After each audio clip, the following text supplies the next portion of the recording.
ಸಾಮಾನ್ಯವಾಗಿ ನಾವು ನೋಡುತ್ತಿದ್ದೇವೆ, ಸಂಬಳ ಬಂದ ತಕ್ಷಣವೇ ಅದು ಹೇಗೋ ತಿಳಿಯದ ರೀತಿಯಲ್ಲಿ ಖಾಲಿಯಾಗಿ ಬಿಡುತ್ತದೆ.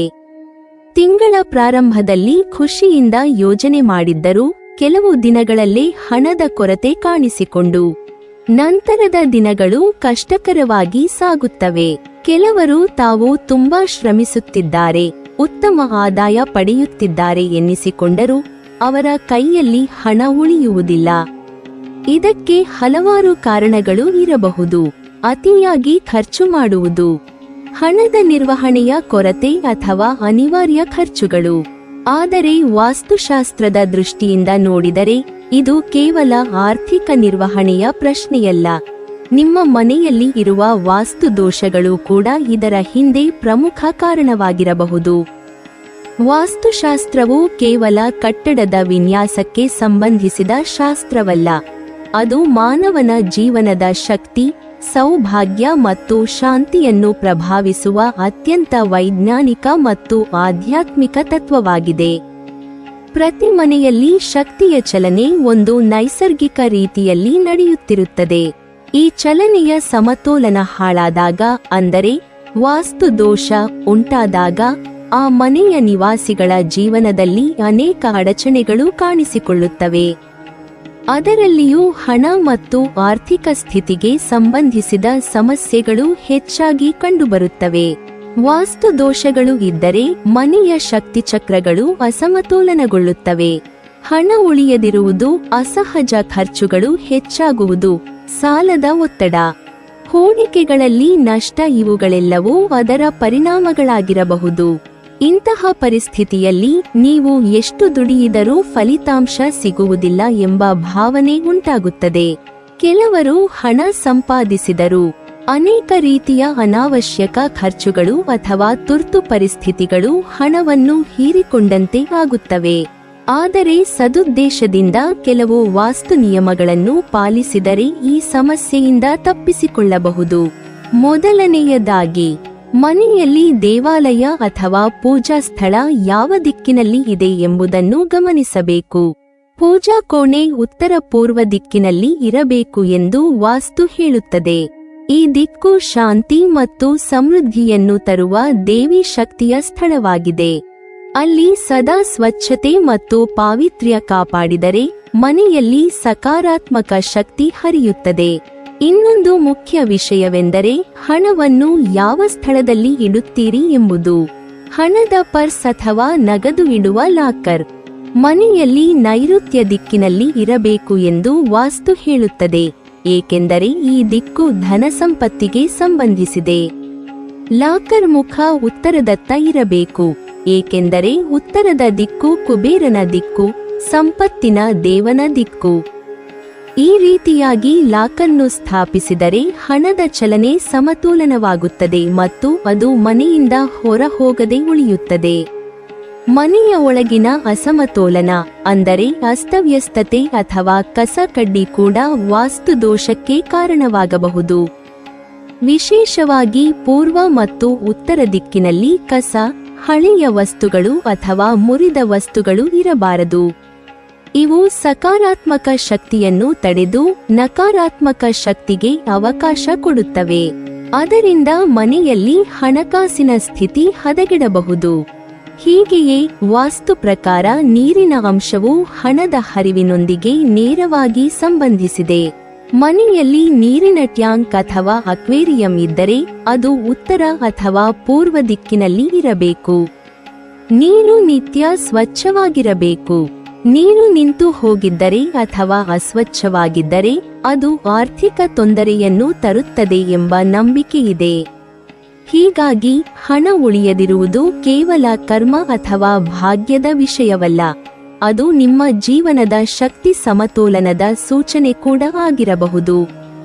ನೀವು ವಾಸ್ತು ನಿಯಮಗಳನ್ನು ಪಾಲಿಸಿದರೆ ಮನೆಯ ಶುದ್ಧತೆ, ಸರಿಯಾದ ದಿಕ್ಕಿನಲ್ಲಿ ಪೂಜಾ ಸ್ಥಳ, ಸರಿಯಾದ ಲಾಕರ್ ವ್ಯವಸ್ಥೆ ಮತ್ತು ಸಮತೋಲನದ ವಾತಾವರಣ ಇವೆಲ್ಲವೂ ಸೇರಿ ನಿಮ್ಮ ಆರ್ಥಿಕ ಜೀವನದಲ್ಲಿ ಸುಧಾರಣೆ ತರಬಲ್ಲವು. ಹಸಿರು ಸಸ್ಯಗಳು ಸಾಮಾನ್ಯವಾಗಿ ಮನೆಯ ಸೌಂದರ್ಯವನ್ನು ಹೆಚ್ಚಿಸುತ್ತವೆ. ಹಾಗೂ ಅವು ಜೀವಂತ ಶಕ್ತಿಯನ್ನು ಉಂಟುಮಾಡುತ್ತವೆ ಎಂಬುದು ಸತ್ಯ. ಆದರೆ ವಾಸ್ತುಶಾಸ್ತ್ರದ ಪ್ರಕಾರ ನೈಋತ್ಯ ದಿಕ್ಕಿನಲ್ಲಿ ಹಸಿರು ಸಸ್ಯಗಳನ್ನು ಇಡುವುದು ಅಶುಭ ಎಂದು ಪರಿಗಣಿಸಲಾಗಿದೆ. ಈ ದಿಕ್ಕು ಭೂತತ್ವದ ಪ್ರಾಬಲ್ಯ ಹೊಂದಿದ್ದು ಸಸ್ಯಗಳು ನೀರಿನ ಮತ್ತು ವಾಯುತತ್ವದ ಶಕ್ತಿಯನ್ನು ಹೆಚ್ಚಿಸುತ್ತವೆ. ಇದರ ಪರಿಣಾಮವಾಗಿ ಈ ದಿಕ್ಕಿನ ಭೂಶಕ್ತಿ ದುರ್ಬಲಗೊಳ್ಳುತ್ತದೆ. ಭೂಶಕ್ತಿ ಕುಂದಿದರೆ ಮನೆಯಲ್ಲಿನ ಸ್ಥಿರತೆ ಕುಸಿಯುತ್ತದೆ, ಆರ್ಥಿಕ ಸ್ಥಿತಿ ಅಸ್ಥಿರವಾಗುತ್ತದೆ, ಯೋಜನೆಗಳು ವಿಫಲವಾಗುತ್ತವೆ ಮತ್ತು ಮನೆಯಲ್ಲಿ ಶಾಂತಿ ಕಳೆದು ಹೋಗುತ್ತದೆ. ಹೀಗಾಗಿ ನೈಋತ್ಯ ದಿಕ್ಕಿನಲ್ಲಿ ಯಾವುದೇ ಹಸಿರು ಸಸ್ಯಗಳು, ಲತಾವಳ್ಳಿ ಅಥವಾ ಪ್ಲಾಂಟ್ ಪಾಟ್ಗಳು ಇರಬಾರದು. ಮನೆ ಅಥವಾ ಕಚೇರಿಯಲ್ಲಿ ಅಜಾಗರೂಕತೆಯಿಂದ ಈ ದಿಕ್ಕಿನಲ್ಲಿ ಸಸ್ಯಗಳನ್ನು ಇಟ್ಟಿದ್ದರೆ ಅವುಗಳನ್ನು ತಕ್ಷಣವೇ ಬೇರೆ ಸ್ಥಳಕ್ಕೆ, ಉದಾಹರಣೆಗೆ ಪೂರ್ವ ಅಥವಾ ಉತ್ತರ ದಿಕ್ಕಿಗೆ ಸ್ಥಳಾಂತರಿಸಬೇಕು. ಈ ಎರಡು ದಿಕ್ಕುಗಳು ಬೆಳವಣಿಗೆ, ಸಂತೋಷ ಮತ್ತು ಪ್ರಗತಿಗೆ ಸಂಬಂಧಿಸಿದವು ಮತ್ತು ಸಸ್ಯಗಳಿಗೆ ಅತ್ಯಂತ ಸೂಕ್ತವಾದ ಸ್ಥಳಗಳೆಂದು ವಾಸ್ತು ಹೇಳುತ್ತದೆ. ಇದಲ್ಲದೆ ನೈಋತ್ಯ ದಿಕ್ಕಿನಲ್ಲಿ ವಾಲ್ಪೇಪರ್, ಚಿತ್ರಗಳು ಅಥವಾ ಶೋ ಪೀಸ್ಗಳು ಇರಿಸುವುದನ್ನು ವಾಸ್ತುಶಾಸ್ತ್ರ ಶಿಫಾರಸು ಮಾಡುವುದಿಲ್ಲ. ವಿಶೇಷವಾಗಿ ನೀರಿನ ದೃಶ್ಯಗಳು, ಅರಣ್ಯಗಳು, ಹಸಿರು ಪ್ರಕೃತಿ ಚಿತ್ರಗಳು ಅಥವಾ ಯಾವುದೇ ಚಲನೆಯ ಸಂಕೇತ ನೀಡುವ ಚಿತ್ರಗಳನ್ನು ಈ ದಿಕ್ಕಿನಲ್ಲಿ ಇಡುವುದರಿಂದ ಶಕ್ತಿ ಅಸ್ಥಿರವಾಗುತ್ತದೆ. ನೈಋತ್ಯ ದಿಕ್ಕು ಶಾಂತಿ ಮತ್ತು ನೆಲೆಯ ದಿಕ್ಕು. ಅದು ಚಲನೆಯಿಗಿಂತ ಸ್ಥಿತಿಯನ್ನೇ ಇಷ್ಟಪಡುತ್ತದೆ. ಈ ಕಾರಣದಿಂದ ಅಲ್ಲಿ ಚಲನಾಶೀಲ ಚಿತ್ರಗಳು ಅಥವಾ ಶೋ ಪೀಸ್ಗಳು ಇರಿಸಿದರೆ ಜೀವನದಲ್ಲಿ ಅಶಾಂತಿ ಮತ್ತು ಹಣಕಾಸಿನ ಅಸ್ಥಿರತೆ ಉಂಟಾಗಬಹುದು. ಅದೇ ರೀತಿ ಯಾವುದೇ ಪ್ರಮುಖ ದಾಖಲೆಗಳು, ಬ್ಯಾಂಕ್ ಪಾಸ್ಬುಕ್ಗಳು, ಆಸ್ತಿ ಕಾಗದಗಳು ಅಥವಾ ಹಣಕಾಸು ದಾಖಲಾತಿಗಳು ಈ ದಿಕ್ಕಿನಲ್ಲಿ ಇರಬಾರದು. ಏಕೆಂದರೆ ಈ ದಿಕ್ಕಿನಲ್ಲಿ ಇಡಲಾದ ದಾಖಲೆಗಳು ವಾಸ್ತು ಪ್ರಕಾರ ನಿಧಾನವಾಗಿ ನಷ್ಟ ಅಥವಾ ನಕಾರಾತ್ಮಕ ಶಕ್ತಿಗೆ ಒಳಗಾಗುತ್ತವೆ. ಅದರ ಬದಲು ಇಂತಹ ಪ್ರಮುಖ ದಾಖಲೆಗಳನ್ನು ನೈಋತ್ಯದಿಂದ ವಿಭಿನ್ನವಾದ ಉತ್ತರ ಅಥವಾ ನೈಋತ್ಯ ಪೂರ್ವದ ಕಡೆ ಇಡುವುದು ಉತ್ತಮ. ಈ ದಿಕ್ಕು ಕುಬೇರನ, ಸಂಪತ್ತಿನ ದೇವನ ದಿಕ್ಕು ಎಂದು ಪರಿಗಣಿಸಲ್ಪಟ್ಟಿದೆ. ಅದು ಹಣಕಾಸಿನ ಸ್ಥಿರತೆಯನ್ನು ಕಾಯ್ದುಕೊಳ್ಳಲು ಸಹಾಯಕವಾಗುತ್ತದೆ. ಆದರೆ ನೈಋತ್ಯ ದಿಕ್ಕು ಸಂಪೂರ್ಣವಾಗಿ ಖಾಲಿಯಾಗಿರಬೇಕು ಎಂಬುದಿಲ್ಲ. ವಾಸ್ತುಶಾಸ್ತ್ರವು ಹೇಳುವಂತೆ ಈ ದಿಕ್ಕಿನಲ್ಲಿ ಭೂಮಿಯ ತತ್ವದ ಪ್ರತಿನಿಧಿ ಮತ್ತು ಸ್ಥಿರತೆಯ ಸಂಕೇತವಾದ ವಸ್ತುಗಳು ಇಡಬಹುದು.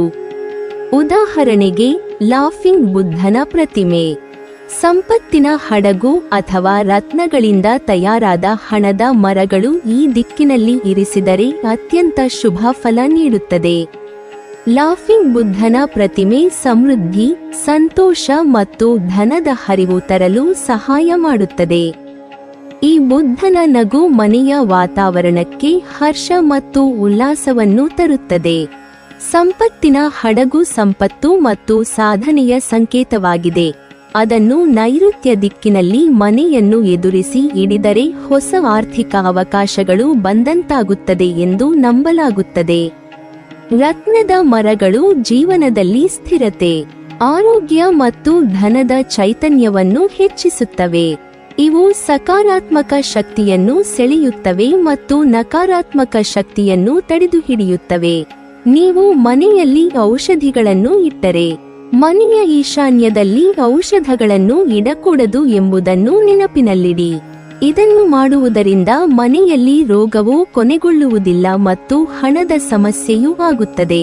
ನಿಮ್ಮ ಮನೆಯ ಬಾಗಿಲು ಶಬ್ದ ಮಾಡಿದರೆ ತಕ್ಷಣ ಅದನ್ನು ಪರಿಹರಿಸಿ. ಇಲ್ಲದಿದ್ದರೆ ಅದು ನಿಮಗೆ ಹಣದ ಸಮಸ್ಯೆಯನ್ನು ಉಂಟುಮಾಡಬಹುದು. ಆದ್ದರಿಂದ ಹೊರಗಿನ ಬಾಗಿಲು ಯಾವುದೇ ಶಬ್ದವನ್ನು ಮಾಡದಂತೆ ಎಚ್ಚರಿಕೆ ವಹಿಸಬೇಕು. ಆಗ್ನೇಯ ದಿಕ್ಕಿನಲ್ಲಿ ನೀಲಿ ಬಣ್ಣವಿದ್ದರೆ ಅಲ್ಲಿಂದ ನೀಲಿ ಬಣ್ಣವನ್ನು ತೆಗೆದುಹಾಕಲು ಕಾಳಜಿ ವಹಿಸಬೇಕು. ಹಳದಿ ಅಥವಾ ಗುಲಾಬಿ ಬಣ್ಣವನ್ನು ಈ ದಿಕ್ಕಿನಲ್ಲಿ ಇರಿಸಿ. ಹೀಗೆ ಮಾಡುವುದರಿಂದ ನಿಮ್ಮ ಮನೆಗೆ ಹಣ ಬರುತ್ತದೆ. ವಾಸ್ತುಶಾಸ್ತ್ರದಲ್ಲಿ ಕಪ್ಪು ಬಣ್ಣವನ್ನು ಅಶುಭವೆಂದು ಪರಿಗಣಿಸಲಾಗುತ್ತದೆ. ಕಪ್ಪು ಬಣ್ಣವು ನಕಾರಾತ್ಮಕತೆಯನ್ನು ಸೂಚಿಸುತ್ತದೆ.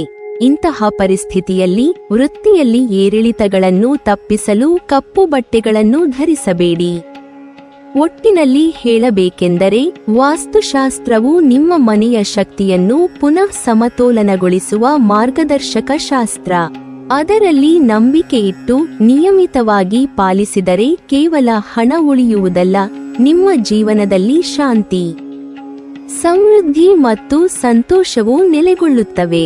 ಸಂಬಳ ಬಂದ ತಕ್ಷಣ ಖರ್ಚಾಗುವ ಸಮಸ್ಯೆ ನಿಮ್ಮ ಜೀವನದಿಂದ ದೂರವಾಗಿ ಹಣವು ಉಳಿಯುವ, ಬೆಳೆಯುವ ಮತ್ತು ಸಮೃದ್ಧಿಯನ್ನು ತರುವ ಪರಿಸ್ಥಿತಿಯು ಖಂಡಿತವಾಗಿ ಉಂಟಾಗುತ್ತದೆ.